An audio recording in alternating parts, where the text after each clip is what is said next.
मी रामहरी ज्ञानदेव चौगुले, राहणार काशेगाव, तालुका दक्षिण सोलापूर, 113 काशेगाव पंचायत समितीमधून मी ज्या वेळेला तिकीट मागणीसाठी मेत्रे साहेबांकडं त्यांच्या बंगल्यावरती आलो होतो, त्यावेळेला आमचे दानेश आचलेरे यांना पण मी बोलवलं होतो आणि गावाकडून येत असताना मी 100 लोक घेऊन इथपर्यंत तिकीट मागणीसाठी आलो होतो. आम्ही आल्यानंतर आम्ही थोडंसं बसलो, पाठीमागून शंकर वाडकर हे आले आणि त्यांनी सांगितले की माझं तिकीट मी पहिल्यांदा मागणी केली आणि ती माझं फिक्स झालंय. हे असं त्यांची चर्चा झाल्यानंतर मी त्यांना म्हणलो होतो की बाबा ग्रामपंचायतीच्या वेळेला पण तुझ्यासाठी मी माघार घेतलो होतो, आता आज तू माझ्यासाठी माघार घे. तरी त्यांनी म्हणले नाही, मला एवढी बार चान्स दे. मग मी त्यांना बोललो होतो की तू ठाम राहत असला तर मी तुझ्यासाठी माघार घ्यायला तयार आहे काय, आणि तुझं डळमळीत असेल तर माझं मी ठाम राहतो आणि मी कुणाच्या बळी पडणार नाही, असं मी त्यावेळेस परवाच्या दिवशी रात्री त्यांना बोललो होतो. आणि काल सकाळी परत शंकर वाडकर, त्यांचे माऊसभाऊ तुकाराम जाधव, आमचे संजय नाना चौगुले आणि परत अजून एक आमचे गावकरी 10-15 गावकरी होते आणि त्यांच्यामध्ये आम्ही बसून चर्चा केलो.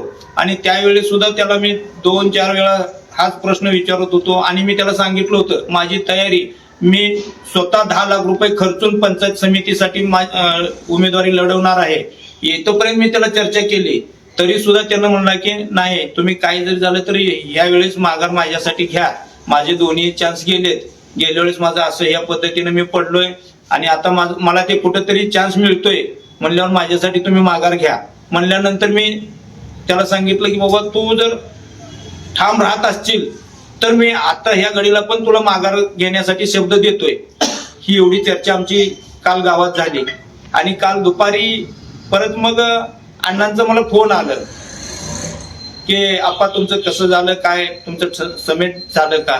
मी म्हणलं अण्णा समिट झालं, मग कशा पद्धतीनं झालं हे ते म्हणून सांगितल्यानंतर अण्णा माझ्या बरोबर चर्चा केली आणि अण्णा म्हणल्या की हो आप्पा, तुमच्यासारखी माणसं अशी कमी असते ती की समाधानानं समोरल्या माणसाच्या डोकीला सुद्धा व्याप होणे, त्यांच्या पाठीमागं म्हणजे हे राजकारणाचं म्हणजे फिरणं, पुन्हा सगळ्या लोकांना समजुती काढणं, हे अशा गोष्टी असते ती.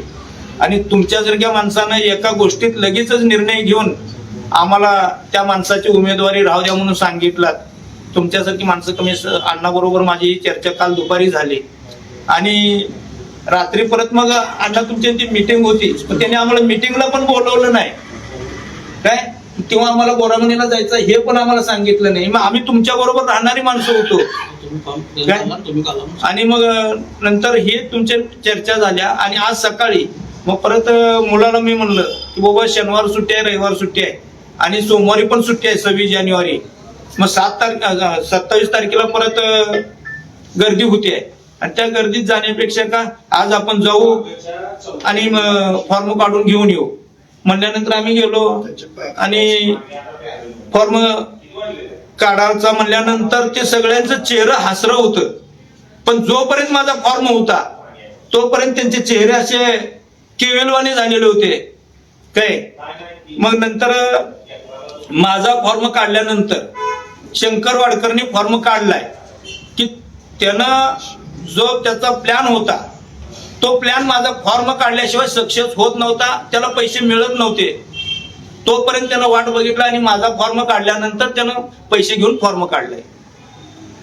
किती पैसे घेतले काय आता अंदाजे तसं तरी काय सांगता येणार नाही, पण फॉर्म काढून घेणारा माणूस म्हणलं तरी 5-25 लाख रुपये तरी घेऊ शकतो. आता सध्या महागाईचा विचार जर केला, ₹2 मध्ये काही येतच नाही आणि असली मोठी उमेदवारी सोडायची म्हणलं तर 5-25 लाख रुपये घेतल्याशिवाय सोडू शकत नाही. आता काय पुढील रणनीती काय असणार आहे तुमची? आमची पुढील रणनीती, आम्हाला जे उमेदवारी आम्ही गावासाठी आमदारकडे पण मागणी केलो होतो काय, आणि परत नंतर शंकरच्या माध्यमातून अण्णाकडे पण मागणी केली आणि शंकरची मागणी अण्णांनी मान्य केली की तुमच्या गावाला मी उमेदवारी देतो म्हणून शंकरच्या माध्यमातून आम्हाला उमेदवारी दिली होती. आणि आम्ही त्यावेळेसच ठरवलं होतं की काशेगावला न्याय कुठल्या तरी पक्षानं आम्हाला दिलंय आणि एक उमेदवारी दिली, त्याच्यामुळं आम्ही सगळे एक कट्ट्यानं अण्णाच्या आणि शंकरच्या पाठीशी राहण्याचं आश्वासन दिलं होतं आणि त्या पद्धतीनं आमचा प्रयत्न गावामध्ये चालू होता आणि त्याच्यातच ह्या माणसाने अशी घाण करून ठेवली.